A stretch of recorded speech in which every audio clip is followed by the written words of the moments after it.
tous, merci beaucoup aux organisateurs pour cette belle journée de rencontre. Je suis désolé, il y avait un petit problème avec mon ordi, il a planté, donc c'est pour ça que je vais vous parler au tableau. Moi, j'étais peut-être trop optimiste pour mettre tous les trois thématiques auxquelles je m'intéresse aujourd'hui. Donc il y a trois choses en mathématiques qui m'intéressent. Donc il y a l'analyse géométrique. C'est parce que j'ai fait ma thèse, l'une de mes thèses à Diderot, sur l'analyse géométrique. La deuxième thématique qui m'intéresse, je l'appelle l'analyse harmonique. Et la troisième, ça, je me suis intéressé à ça quand je faisais ma deuxième thèse en parallèle avec la première, mais dans ce cas à Saint-Pétersbourg, à l'Université d'État de Saint-Pétersbourg. Et la troisième thématique, c'était ce que je faisais quand j'étais en postdoc à l'UPEC, c'est l'analyse des EDP. Sans doute, sans mon ordi, je ne vais pas pouvoir vous parler de toutes ces trois thématiques aujourd'hui, mais on va faire ce qu'on peut. Je vais commencer par l'analyse géométrique. Donc, normalement, le problème qui nous intéresse en analyse géométrique s'appelle le problème de Plateau.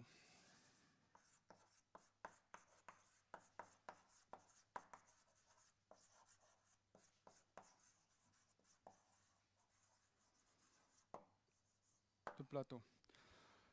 Plateau, c'était un physicien belge de la 19e siècle. Et qu'est-ce que c'est que ce problème de Plateau? Donc on se donne un contour, gamma contour, disons dans un certain espace X, et on cherche une surface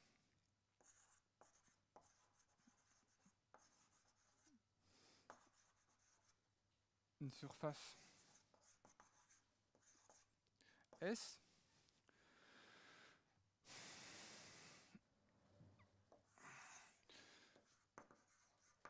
telle que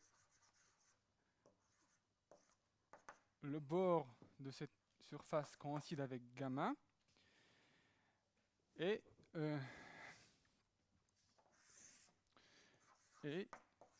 qui soit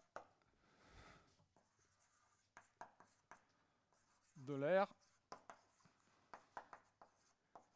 minimal.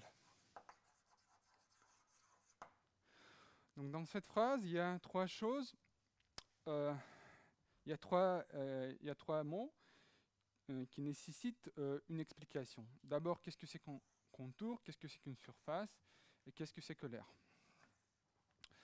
Donc on peut avoir plusieurs cadres pour formuler mathématiquement ce problème. Donc par exemple, est-ce que pour nous, une surface, c'est quelque chose donc, comme ça, quelque chose, disons, lisse, ou est-ce qu'on peut avoir un tripode comme ça, donc ici. Est-ce que ça, un tripode comme ça, est-ce que ça c'est une surface ou pas? Une surface ou pas? Donc, pareil pour contour, est-ce qu'on considère uniquement des choses lisses, des courbes lisses, ou est-ce qu'on peut avoir des contours comme ça, par exemple? Donc il y a plusieurs cadres, mais comment est-ce qu'on peut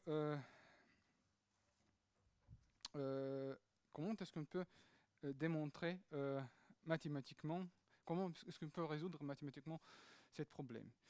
Donc normalement, ce qu'il faut faire, il faut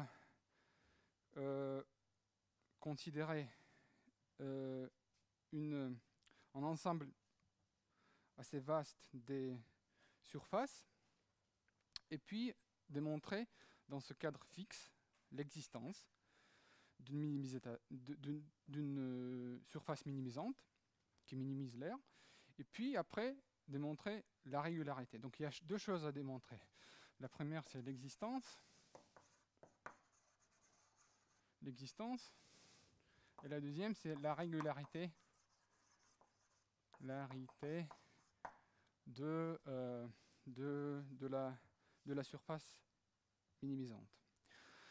Aujourd'hui, je vais me concentrer uniquement sur l'existence. Donc, je vais rajouter quelques mots sur la régularité à la fin de mon exposé, mais pour le moment, on va se concentrer sur l'existence. Donc, comment est-ce qu'on pourrait démontrer l'existence? Justement, il y a la méthode classique qui s'appelle la méthode directe du calcul des variations. Donc, la méthode directe. La méthode directe. Donc c'est quoi cette méthode directe? Donc disons qu'on a E, je veux dire d'abord famille, une famille des surfaces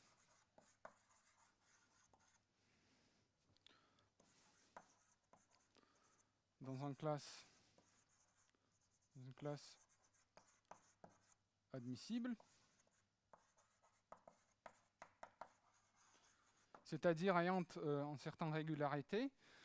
Donc par exemple, je ne vais pas préciser pour le moment parce que cette méthode directe est assez générale. Donc on va d'abord, on peut choisir soit des ensembles rectifiables, soit des surfaces paramétrées. Mais pour le moment, je vais juste dire une classe admissible. Telle que ds égale à gamma pour chaque s appartenant à cette famille E. Donc gamma, c'est notre contour. Gamma, on a fixé gamma. Puis on a E, cette famille. Et A c'est l'air.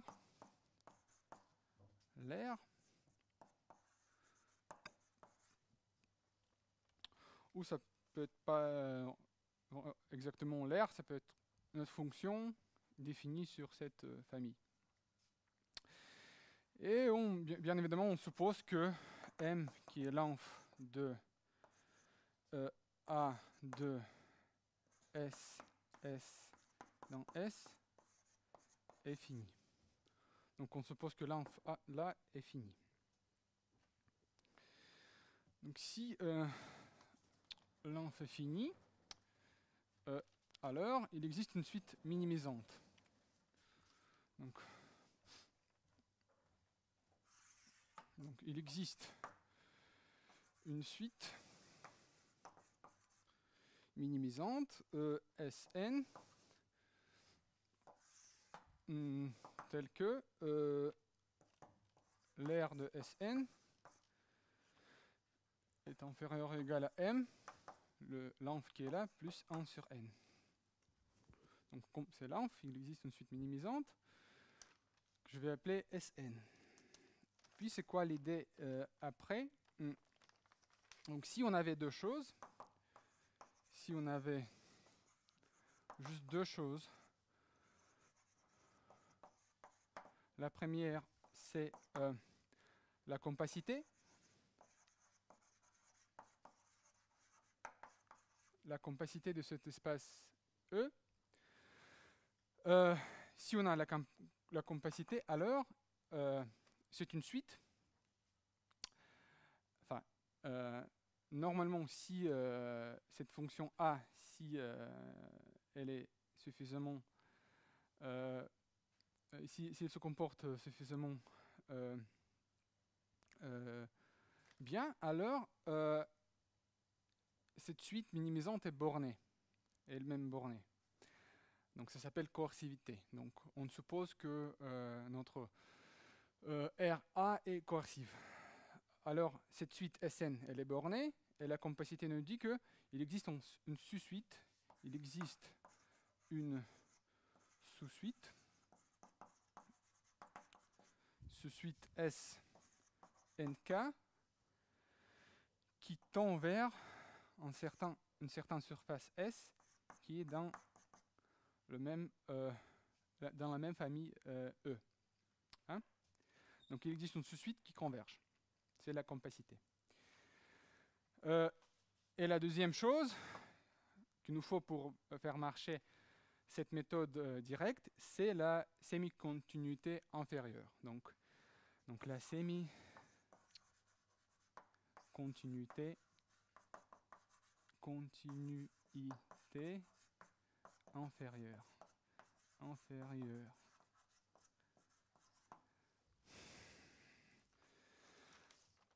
Donc qu'est-ce que c'est que cette propriété? Cette propriété dit que pour tout suite Sn tendant vers S, on a A de S inférieur ou égal à l'immense de A de Sn. Cette propriété, c'est pas la continuité, mais c'est la semi-continuité inférieure. Donc, pour chaque suite tendant vers une surface S, si on a ça, si on a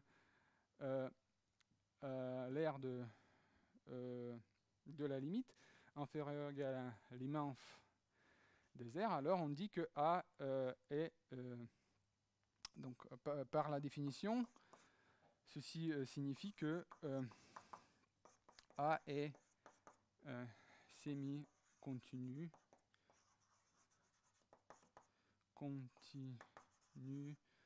inférieurement.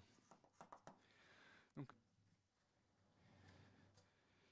imaginez qu'on ait deux choses, ces deux choses. Alors on pourrait écrire comme ça. Donc on prend une suite minimisante, Sn. Il y a une sous-suite qui converge donc vers une surface S appartenant à E grâce à la compacité. Donc l'aire de la limite, on sait que l'aire de la limite est inférieure ou égale à l'immense de A de Snk. Attention, sous-suite là. Mais là, on sait que c'est une sous-suite minimisante. Donc on a M, l'immense de M plus 1 sur Nk. K tend vers plus infini. Mais ça vaut juste M. Parce que là, ça tend vers plus infini. Donc 1 sur plus infini tend vers 0. Donc qu'est-ce qu'on a? Donc cela implique A de S inférieur ou égal à M. Mais S était dans la famille E, donc M c'était l'enf. Donc on a forcément M inférieur ou égal à A de S. Donc ces deux inégalités impliquent A de S égale à M. Et on a construit la surface minimisante. Hein? Donc, on a mathématiquement démontré, on a mathématiquement construit la surface minimisante. Ok. Ça, c'était la méthode directe. Donc, on applique cette méthode directe. Mais attention. D'accord.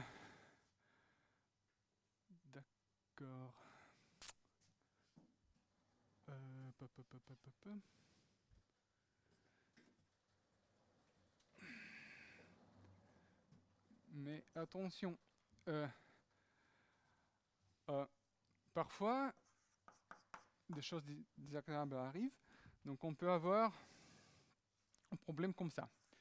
Donc on considère la contour la plus simple, juste T, le cercle d'unité. Et c'est évident que si notre gamma est égal à T, alors la surface minimisante S doit être égale à D. Mais si on fait la chose suivante, donc je vais maintenant construire une suite minimisante. Donc je rajoute à ce disque, donc là il y a le disque, je rajoute des petits cylindres comme ça.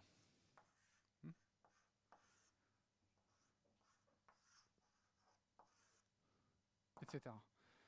Je vais dire des cylindres vides, donc sans intérieur, juste la surface des cylindres. Et là, on a la longueur égale à 1, et longueur 1, de la longueur 1 et du rayon epsilon. Voilà. Rayon epsilon. Et je les rajoute en sorte qu'ils sont centrés. Disons, il y en a n cylindres comme ça, qui sont centrés dans les points rationaux appartenant à D. Et on prend epsilon égale à 1 sur n. Pardon, 1 sur n carré. Donc c'est juste une surface comme ça.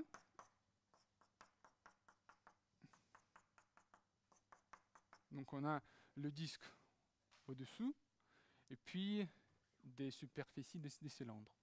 Donc il y en a n, qui sont de longueur 1, et du rayon epsilon, qui est égal à 1 sur n carré. Alors, donc, j'appelle cette surface Sn, et donc l'aire de Sn égale à quoi? Égale à, bien évidemment, pi, parce qu'il y a le disque, plus la superficie, la somme des superficies de tous les cylindres.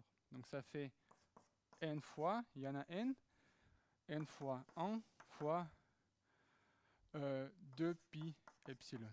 Hein? Mais ça vaut pi plus n, je vous ai dit que pour moi epsilon égale à 1 sur n carré, plus 2 pi sur n carré. Ce qui vaut pi plus 2 pi sur n. Donc ça tend vers 0 quand... Pardon, grand n là, grand n là. Ça tend vers 0. Pardon, ça tend vers 0 quand on tend vers plus infini. Et donc, l'aire de Sn tend vers pi, ce qui est l'aire du minimum. Mais, dans le sens uniforme, comme je vous ai dit, je les place, ces cylindres, dans les points rationnels. Donc ça va tendre vers le cylindre entier. Donc cette construction, à la limite, donc comment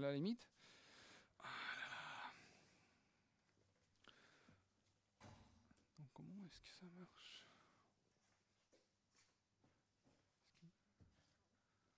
Ouais. Merci. Ok, ouais.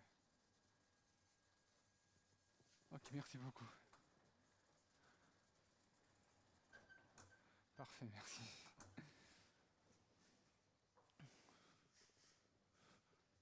Stop, non. On peut stopper. Non.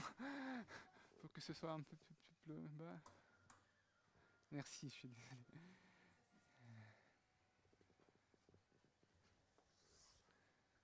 Ah, merci. Mais Sn tend vers le vrai cylindre. Donc il n'y a pas de compacité dans ce cas. Mais ça veut dire quoi tend ici? Ça veut dire dans le sens de Gromov-Hausdorff. Donc, autrement dit, dans le sens uniforme. Donc, comme je vous ai dit, il faut définir l'espace, la famille des surfaces sur lesquelles on va travailler, et aussi la topologie, la convergence sur cet espace.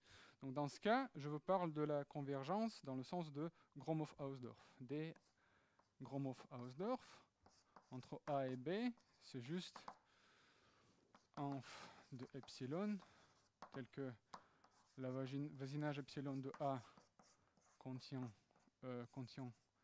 B, et le voisinage epsilon de B contient A.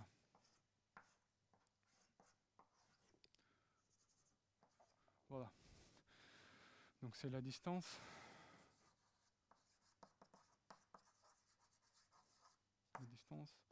de Gromov-Hausdorff.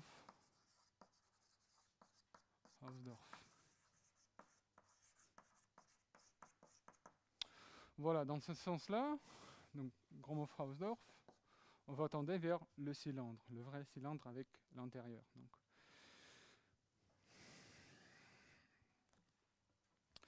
Cela voudrait dire que il faut choisir la topologie, la convergence et aussi la famille des surfaces admissibles de façon intelligente.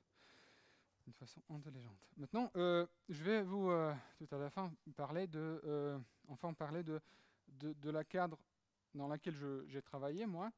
Donc pour moi, l'espace ambiant était un espace normé de dimension finie. Dimension de x égale à n, donc à infini. Donc c'est juste Rn, mais avec la norme qui n'est pas la norme euclidienne. Donc c'est juste, vous pouvez penser à l'espace euclidien, mais avec la norme qui est donnée par un certain convexe, par un ensemble convexe, mais qui n'est pas la boule d'unité euclidienne. Et aussi, maintenant je vais parler de l'air, parce que pour le moment je vous ai parlé que sur les surfaces. C'était quoi pour moi la surface? Maintenant je vais vous parler de l'air. Donc c'est quoi l'air ici? Pour moi, ça va être la mesure d'Hausdorff. Donc la mesure d'Hausdorff, c'est une... donc il faut que je vous donne la définition. Donc c'est juste la même définition comme dans le cas euclidien, sauf qu'on change le diamètre euclidien. Au lieu du diamètre euclidien, on écrit le diamètre par rapport à la norme là. Donc soit U appartient à X en sous-ensemble. Il faut d'abord définir le diamètre. Diamètre de U, c'est sup norme X moins Y, X et Y appartient à U.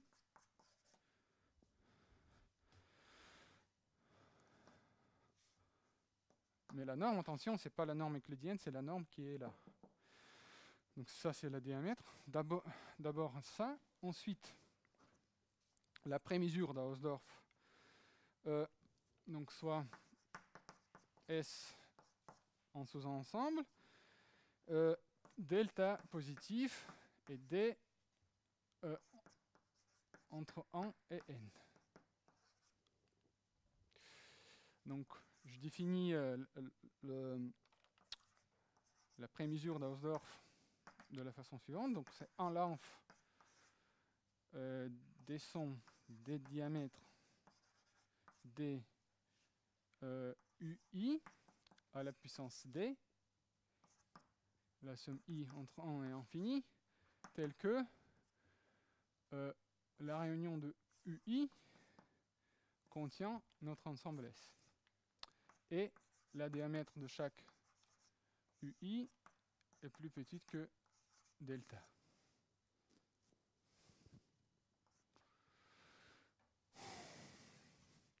Donc on se donne un ensemble S en delta et D entre 1 et N.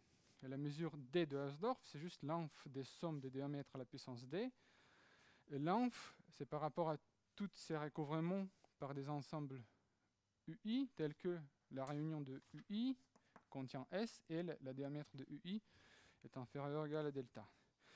Et c'est la prémesure d'Hausdorff. Puis pour définir la mesure d'Hausdorff, donc H D, la norme de S, égale à sup delta positif H D delta de S.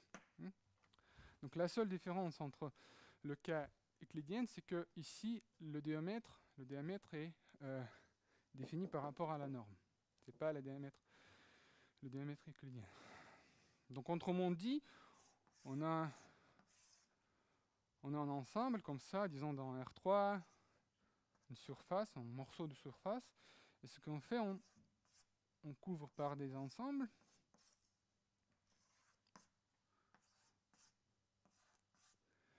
Et on calcule les rayons, les diamètres de ces ensembles. On écrit la somme de ces diamètres à la puissance d. Dans ce cas, ça va être des mesures d'Hausdorff. Ici, on peut considérer des boules. Il n'y a pas besoin de considérer tous les ensembles. Donc ici, on peut se concentrer sur les boules. Donc UI.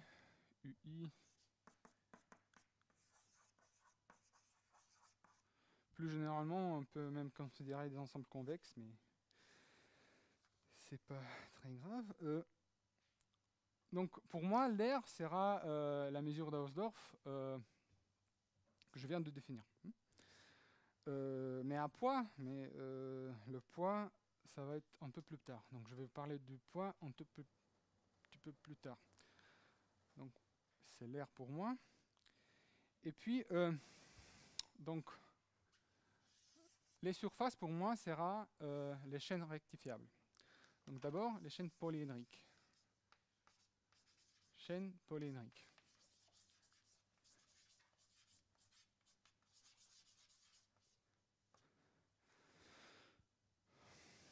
Donc je vous ai défini l'air. Maintenant, je vais vous parler de ce que j'appelle les surfaces. Donc d'abord, les chaînes polyédriques. Qu'est-ce que c'est que cette chose-là? Donc ce sont des sommes formelles.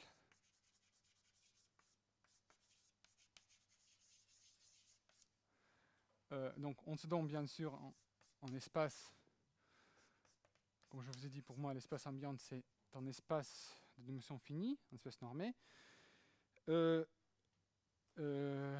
vais dire que la dimension vaut n, donc dim x vaut n. Et donc, chaîne polyédrique, notez Pm xg, m entre 1 et la dimension, entre 1 et n. Ce sont des sommes formelles de type GI, sigma i, des sommes finies, de 1 jusqu'à n. Non, mais c'est quoi ces GI et sigma i? GI appartient à un groupe G, qui est un groupe abélien normé. Et sigma i sont des simplex. Simplex orientés.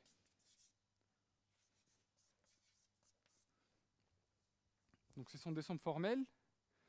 GI fois sigma i. GI appartenant à un certain groupe. Donc on fixe d'abord le groupe aussi. Donc groupe est fixé. Donc on fixe le groupe. Et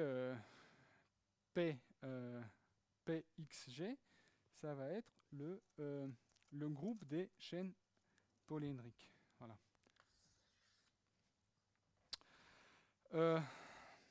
Donc je ne vais pas vous démontrer que ça va être vraiment un groupe. Donc il va falloir rajouter quelques petites remarques, mais c'est vraiment facile. Mais vous pouvez penser juste à des sommes, des triangles comme ça. Voilà. Puis, il faut que je vous définisse deuxième définition. Ce sont l'air. Donc, non, tout d'abord, de cette définition, il est vraiment facile de voir c'est quoi le bord d'une chaîne polyédrique. Donc, dp, on peut juste définir comme la somme GI d de sigma i. D de sigma i. Hein?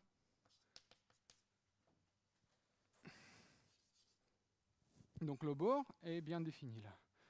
Donc si on a un chaîne comme ça, on peut juste dire que le bord de chaque, on considère le bord de chaque triangle et on rajoute le coefficient qui était le coefficient du triangle de dimension M+1. Donc dp dans ce cas sera dans Pm-1 xg. Mais pourquoi est-ce qu'on s'intéresse à ce genre de choses? C'est tout simplement parce que si on regarde, si on regarde le tripode dont je vous ai parlé déjà, si on regarde la surface qui est là, donc disons, je vais l'appeler B, mais dans ce cas, et si la groupe pour moi, dans ce cas est Z sur Z3, Z sur Z3. Dans ce cas, le bord sera tout ce qui est là.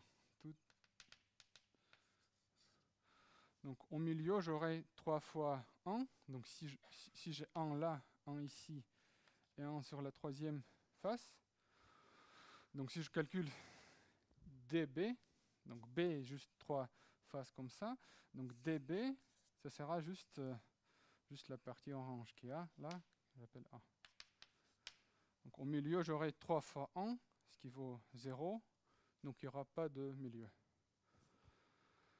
Donc ce cadre nous permet d'avoir cet exemple comme une surface B qui est bornée par le contour A. Ok, très bien, mais c'est pas la fin. Donc pour le moment, je vous ai défini les chaînes polyédriques. Puis, l'air, pour moi, je vous ai dit que ce sera la mesure d'Hausdorff, mais à poids, et le poids va dépendre du groupe G. Donc l'air, dans ce cas, on l'appelle la masse. Donc on définit l'air sur le groupe des chaînes polyédriques. Et l'air pour une chaîne comme ça sera, donc par exemple M, donc on note M de P égale à la somme norme de GI fois la mesure d'Hausdorff de sigma I. On a eu tout au début un groupe normé, donc il y a, le norme est défini sur ce groupe, et donc la masse, ce qu'on va minimiser, c'est la chose suivante, c'est la somme norme de GI fois la mesure d'Hausdorff par rapport à la norme de départ de chaque simplex.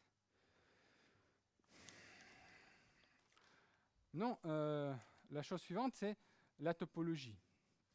Donc, au premier tableau, je vous ai mis cet exemple où on a eu un disque avec des cylindres qui tendaient vers le cylindre entier. Maintenant, pour faciliter la vie, pour qu'il n'y ait pas de situation comme ça, on va considérer la topologie plate. La topologie plate. En anglais, on dit flat topology.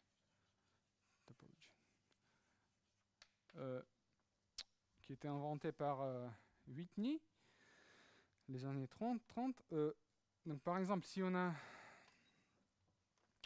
donc formellement, si on a deux chaînes polyédriques, donc disons qu'on a deux chaînes polyédriques, TS, ce sont deux chaînes polyédriques, et on définit d'abord formellement D, je vais écrire ici, D de TS, df de TS, d flat de TS, égale à inf de la masse de A plus la masse de B parmi toutes les chaînes A et B, telles que A plus DB égale à S moins T. Avec A appartient à P M-1 et B appartient à PM. Donc d'abord, une définition formelle. Et maintenant, je vais vous donner un exemple pour vous illustrer que cette topologie est beaucoup mieux que la topologie de Gromov-Hausdorff, dans certains cas. Donc formellement, on définit, donc si on a deux chaînes, deux sommes formelles comme ça, on définit la distance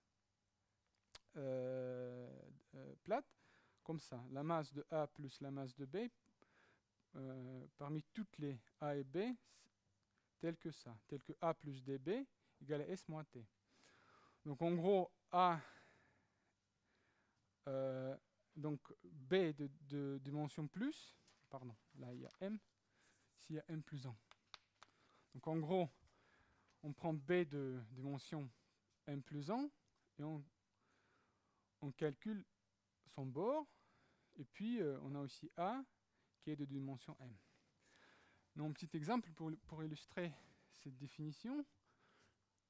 Là, on ne peut pas bouger. Ok. Non, je vais écrire ici.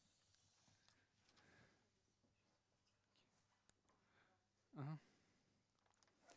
Donc, on considère deux chaînes. La première chaîne, c'est juste... donc on est dans R2, disons, et la première chaîne, c'est juste un segment comme ça, de longueur 1. Et la deuxième chaîne, c'est la chaîne S qui est là, avec une orientation positive. Et ici, on a par exemple epsilon. Donc on est très proche, mais il y a un petit cylindre comme ça, un petit fil comme ça, qui est de longueur 1 et de rayon epsilon.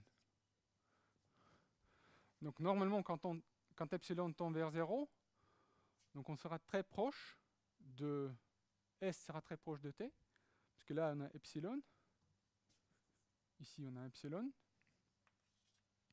donc on converge vers T, et puis cette partie va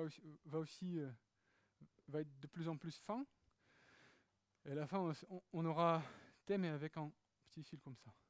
Dans le sens de Gromov-Hausdorff, on ne va pas converger, parce que là, donc, il va falloir... donc, la distance sera toujours égale à 1, parce que donc, quel voisinage faut-il considérer pour que cet voisinage contienne S de T? Bien évidemment, pour chaque epsilon, ça va être voisinage de rayon 1. Mais je vais vous montrer que dans le sens de la topologie flat, ça va converger. Pourquoi ça? Tout simplement parce que si on considère, si on met, il faut que je prenne d'autres couleurs. Donc vous vous souvenez, il faut définir A et B tel que ce soit vrai. Donc on prend A comme ça, hop, A ici. Donc ça c'est pour moi A. Et B est juste l'intérieur. Donc, et B est tout ce qui est là.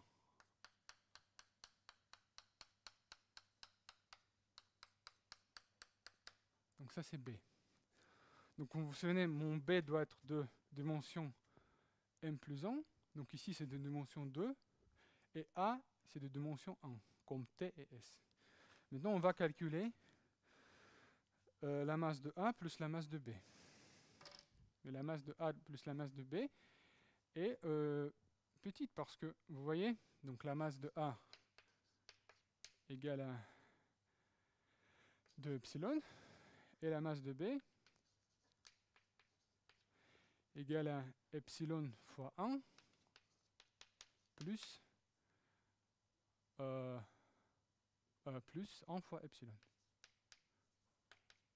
Ce qui vaut 2 epsilon aussi. Donc la somme tend vers 0, et donc dans ce sens-là, on va converger, donc S va converger vers T.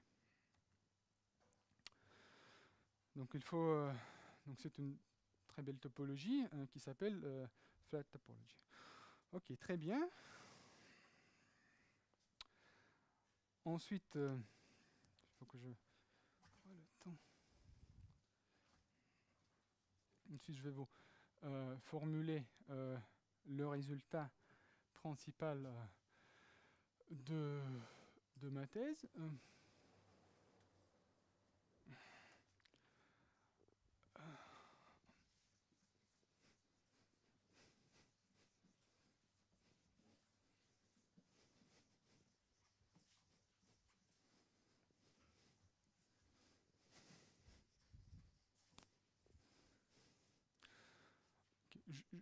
Juste la dernière petite définition.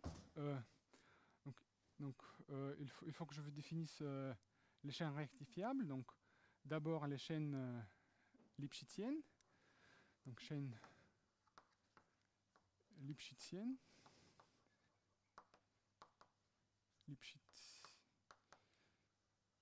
C'est juste des sommes formelles, donc notées comme ça. XG, c'est juste des sommes formelles. GI, encore une fois, G en groupe comme avant abélien normé, donc des sommes formelles finies de type GI, mais attention là, gamma I de sigma I. Donc sigma I, encore une fois, ce sont des simplex, et gamma I, ce sont des applications lipschitziennes de Rm dans Ix. Application lipschitzienne.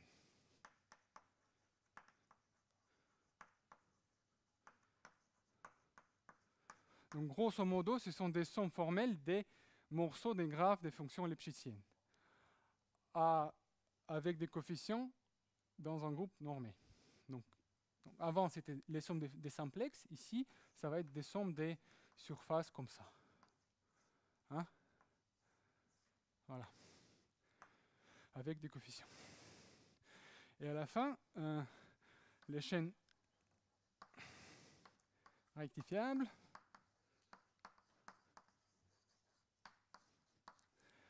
C'est juste la complétion de LMXG par rapport à la masse M. Donc la complétion, donc on la note RMXG, et c'est la complétion de LMXG par rapport à la masse que je viens de vous définir. D'accord? Maintenant, enfin le théorème.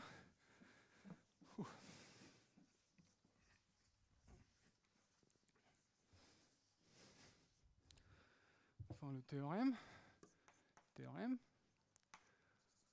Donc on va considérer le problème du plateau suivant. Donc minimiser T parmi toutes les T telles que dt égale à B. T appartient à R, M, X, G. B appartient à R, M-1, XG. X comme avant, pour moi, c'est un espace normé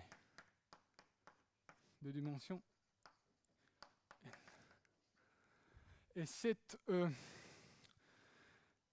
Et ce problème admet des solutions si ce problème admet des solutions si,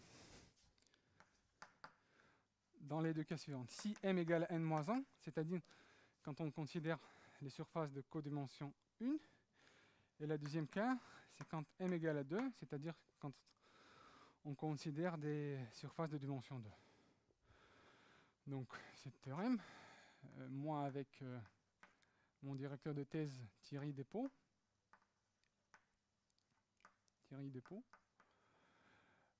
Voilà. Donc c'est ça le principal théorème qu'on a pu démontrer. J'ai plus le temps, donc je encore une fois désolé pour un petit souci avec mon ordi, et je vous remercie pour votre attention. Merci.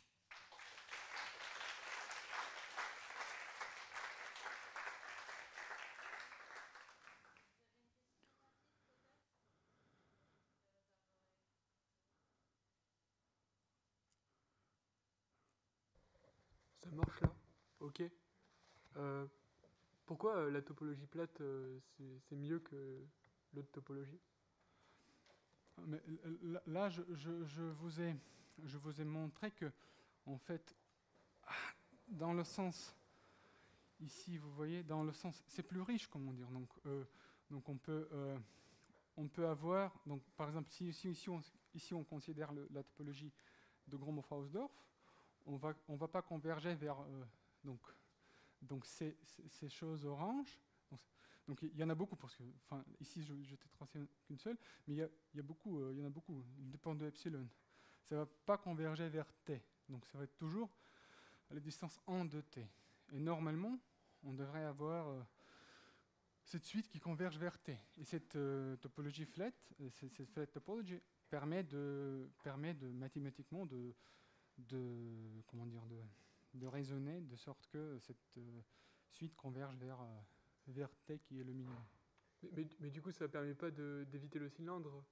Enfin, d'éviter que les SN tendent vers le cylindre? Enfin, d'éviter de créer une suite?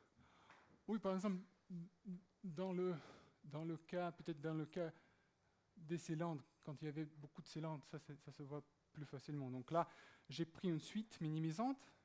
Ici, donc je considère la famille comme des surfaces, disons, paramétrisées par un disque. Hein. Donc ce sont ces disques avec des cylindres. Ça appartient à cette classe. Mais si on regarde cette suite avec cette famille avec la topologie de Gromov-Hausdorff, cette suite minimisante, à la limite, aura l'air infini. Mais si par contre on considère dans le sens de topologie plate, dans ce cas, cette suite minimisante va converger. On va pouvoir soustraire en sous-suite convergente, et pour cette sous-suite, on va pouvoir faire marcher la méthode directe. Voilà. Ok, merci. Ouais.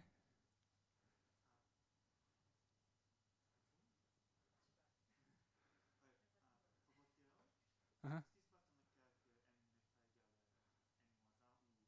C'est une très bonne question. On ne sait pas du tout. On ne sait pas du tout. Même si j'ai deux secondes. Hein?